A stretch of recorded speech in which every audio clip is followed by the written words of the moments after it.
Hey, traders and investors, what's going on? I thought I'd take some time to talk about the big yen carry unwind. I have some experience with this, and I thought I'd share it with you. Quick story, I was on vacation, little mini vacation with my wife, kids, and at her family's place on the Jersey Shore. And I saw the big move down in the futures overnight, and I was like, oh, I was down 5.5%. They're saying the yen carry unwinds. I'm like, oh. So I kissed my wife and kids goodbye at about 4 a.m. Jumped in the ocean at like 4:30. I posted on Instagram. It was like 59 degrees. Drove straight north. Did an interview with Benzinga. Talked to them, and I was like, okay, do we need to adjust? And is this the great yen carry unwind like the global financial crisis? And I'm hearing people talk about that. Like this is the yen carry unwind like the GFC. So I'm like, okay, everyone, let's take a deep breath and let's put that in context and perspective. Okay, so I'm going to do a little bit of history here to show you what was happening back then, what's happening now, and maybe what's going to happen. What to look for in the future. No guarantees, but so this was S&P, the tech sell-off. Greenspan slashed interest rates in response to that, and that precipitated the housing rally. Right. Well, excuse me. Maybe I shouldn't be swimming in 59-degree water. Well, as soon as the housing crisis started, the yen carry trade started to come off, and the stock market got crushed, right? So what's happening here? Is this the start of a big, significant sell-off?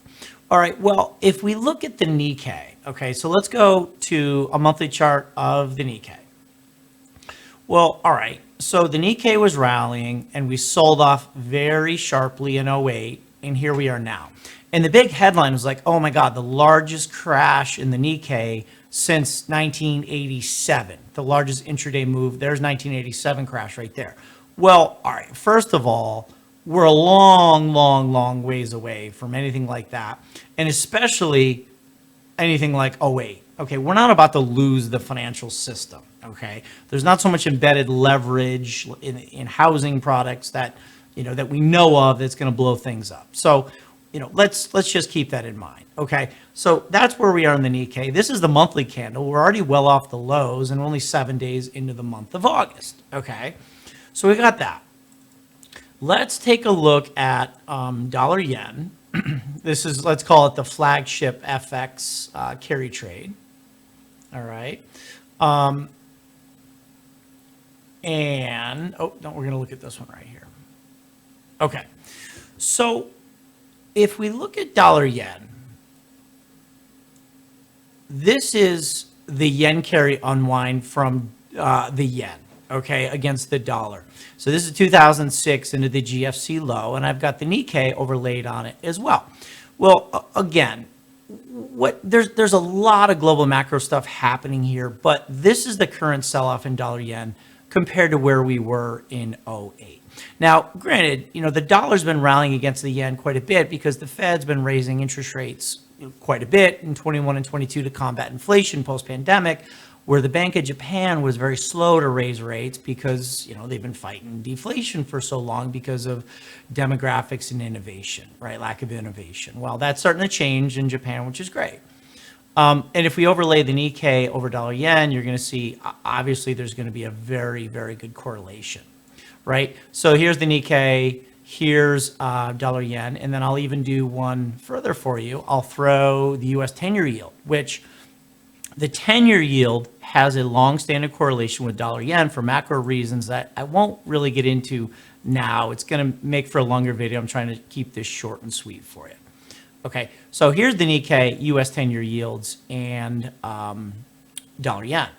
Okay, and if we kind of squeeze 10-year yields in on there, you're going to find that there's different degrees of correlation, but just recently, dollar yen and US 10-year yields in red in candles. Let me get Nikkei out of there for you. You're going to see there's a pretty decent little correlation. And we'll get off the monthly, go to a weekly. give you a little bit more detail. So there you go. Okay, so there's U.S. 10-year yields in dollar yen. Why? Well, if the Fed's raising rates, the amount of money that can be made by overseas investors borrowing cheap yen because they've had persistently low rates for years, if the Fed's raising rates, the amount of money they can make in the spread increases. Well, as soon as we start to get evidence of inflation coming off, the Fed's going to cut rates drop, and carry traders like, uh-oh, my interest rate arbitrage that I had on is going to come off, and that was the move in July and August, and that caused a rotation in a small and mid caps and not a large cap because people thought the large cap growth came too far too fast, and that was pretty much it. So that's why I see such a good correlation between yields and dollar yen. Okay, back to the story, in what I just said, I think is a lot of it. We are a long ways away from any kind of appropriate comparison to the 2008 yen carry unwind to today. This is current, and this was '08. All right, let's take a look at euro yen. Okay, euro had higher interest rates than Japan, creating a carry trade. There's the euro yen sell-off. Guys, I traded for a hedge fund during this period. This was my last real job. And I was trading on the desk, and I learned so much about trading and global macro relationships during that. And here's where we are now. Huge difference. Here's Aussie yen. Australia has a good proximity to China. China was at the end of their build-out phase. Aussie yen carry trade got smoked. Here's where we are now. CAD yen. Let's bring it to North America, a beautiful commodity correlated economy. Here's CAD yen sell-off compared to today. We're a long, long ways away from that, guys. A long, long ways. Okay, so what does it justify a VIX going up to levels that were on the same point as the global pandemic? The global economy, supply chains being shut down worldwide with an uncertain biohazard? Or is it on track with the 2008 pits of the GFC where we might have lost the entire financial system? Are we there? No. Guys, girls, traders, investors, I think it's a thin August unwind, Fed's changing policy, cutting rates. We wanted that. The algos would buy up stocks as soon as we got a downtick in rates. As soon as interest rates dropped through 4%, everyone's like, oh, now this is bad. And I agree. If the 10-year yield drops too much below 4%, it maybe sends the wrong message of coming slowdown, recession, and et cetera, et cetera. But we're already starting to recover.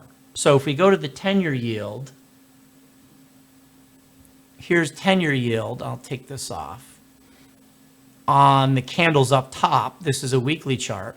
So the U.S. 10-year yield dropped below 4%. We're down at like we're at 3.9 now. It sold off into support, right? And if I look at the technicals of the U.S. 10-year yield, we have a huge zone of support, about 3.5, 3.6.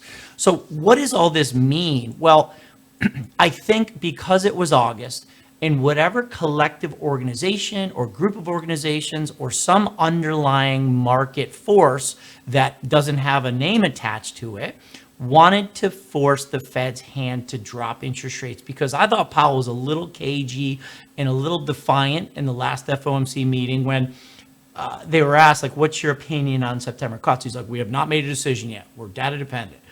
I think the market said, oh yeah, hold my beer, watch this. And because it was August, it was thin, they did a huge move, a push through 4% down into 3.66 area. And now here we are at 3.9.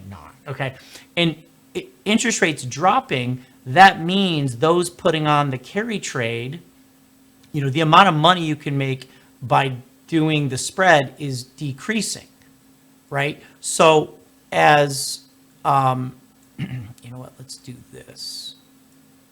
Let's go back to dollar yen, and I should have 10-year yields overlaid on that. Do I? Oh, let me do that real quick. As soon as the 10-year yield was dropping, the amount of money that carry traders could make by borrowing cheaply in Japan and investing overseas at higher yields, or maybe in Mag 7, was weakening. It was dropping, was decreasing. So as the yields are dropping, everyone's like, got to take the carry trade off. Is it a massive rotation out of large cap? No, it's not. Is there concern about AI spend and ROI on AI infrastructure spend? Yeah, there is, but earnings continue to be solid. We have NVIDIA coming up here on August 28th.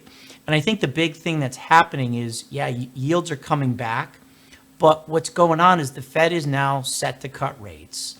The 10-year yield, I think, is holding 3.8, 3.9. They're trying to get back above 4%. And the yield curve, which is being coming up right now, is coming up out of yield curve inversion.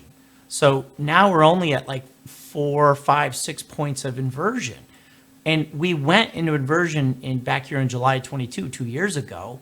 We're now moving higher to the point where the 10s and 2s are at about the same rate. So ideal situation would be if the 10-year yield can hold 3.8, 3.9, maybe sneak back above 4, but the 2-year yield stays low, pricing in future Fed rate cuts, which right now is 150 basis points or so over the next year. We'll see if that holds.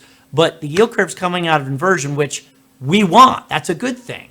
And what just tells me that this market is thin, very a lot of overreaction in a thin, whippy market. Like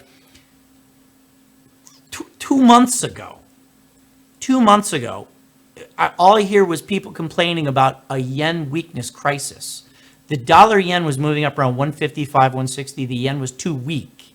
And everyone was complaining about that. This is going to be a big problem. Now, a month or two later, we have dollar yen dropping because the yen carry trade's coming off because interest rate differentials are compressing. And it was like, oh no, we have a yen strength crisis. So within 2 months, we went from a yen that was too weak causing a crisis. Now we have a yen that's too strong causing a crisis. Like, okay, calm down. And when you put it in the context of where the real carry trade unwind was during the GFC, we're nowhere near that. Okay, so bottom line, we have the yield curve coming out of inversion. We have a market that is in August seasonally weak with volatility high. We have a little bit of indecision about or uncertainty about what the return on investment with AI infrastructure spend will be. I've been studying it. I've been learning about it. It's pretty complex what's happening out there. I think very few people understand. And I think they're like, I think this has come far enough. And they sold out of large cap growth and semis and rotated into small caps because rates are going down and maybe Trump's got a shot and he's friendly to small business. And like, guys, I really think that's it. So I really thought about making a big move in the wealth management and getting protective, but support levels are holding. I understand, I think, what's going on in the macro picture. And I'll show you, one wave count that we're looking at in the S&P that I went through with our members this morning on the live stream. This is something I'm just playing with, which is a little unusual on the wave side, but there's been a lot of irregularities and unusual developments on the wave principal side.